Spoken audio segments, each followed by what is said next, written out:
Hello friends, so we are back with the new topic, and our today's topic of discussion is pulp therapy for vital teeth. Pulp therapy for vital teeth consists of indirect pulp capping known as IPC, direct pulp capping also known as DPC, pulpotomy and apexogenesis. So we will discuss it one by one. Today we mainly discuss about IPC, that is indirect pulp capping. So what is IPC? IPC or indirect pulp capping, it is a procedure in which only gross caries is removed from the lesion and the cavity is sealed for a time with a biocompatible material. This definition is given by McDonald. Damle in 1961 termed IPC as reconstructed dentin.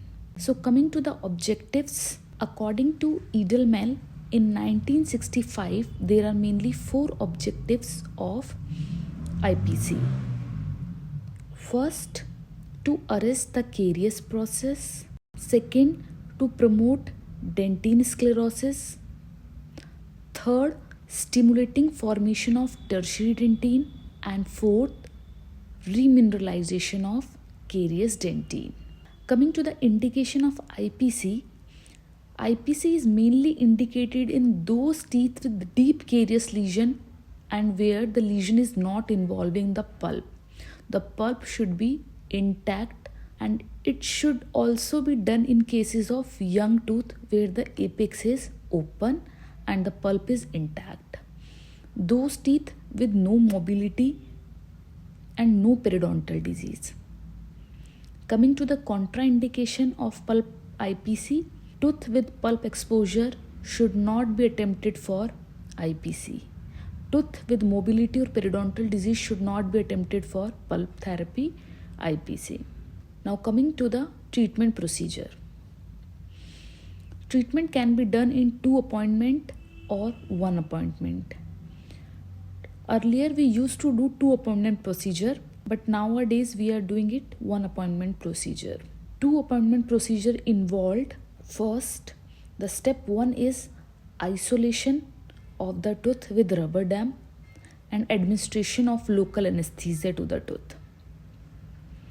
Then establish the outline of the cavity.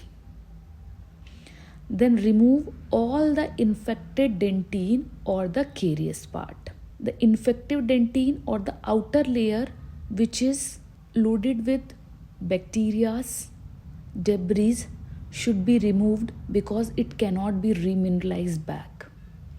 So the outer layer is completely removed and flushed with the saline, and then dried it with the cotton pallet, and then a suitable biocompatible material is placed like calcium hydroxide, and then temporary restoration zinc oxide digenol can be placed. Then after 6 to 8 weeks, second appointment is done, where we will take the history of the patient, that there should not be any spontaneous pain or history of the pain should be negative. Temporary should be intact.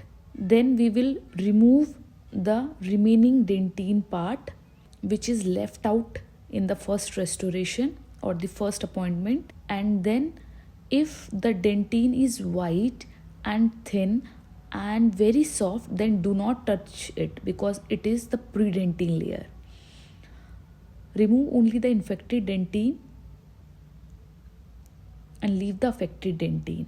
And then again the biocompatible material like calcium hydroxide is placed, and the final restoration or GIC should be placed with final restoration, or the crown is placed. So coming to the outcome, in 0 to 2 months cellular or fibrillar dentin is formed. In 3 months globular dentin is formed, and we know that in less than 30 days 1/5 of the reparative dentin is formed, and in more than 3 months 0.1 mm of dentin is formed. So this was all about IPC.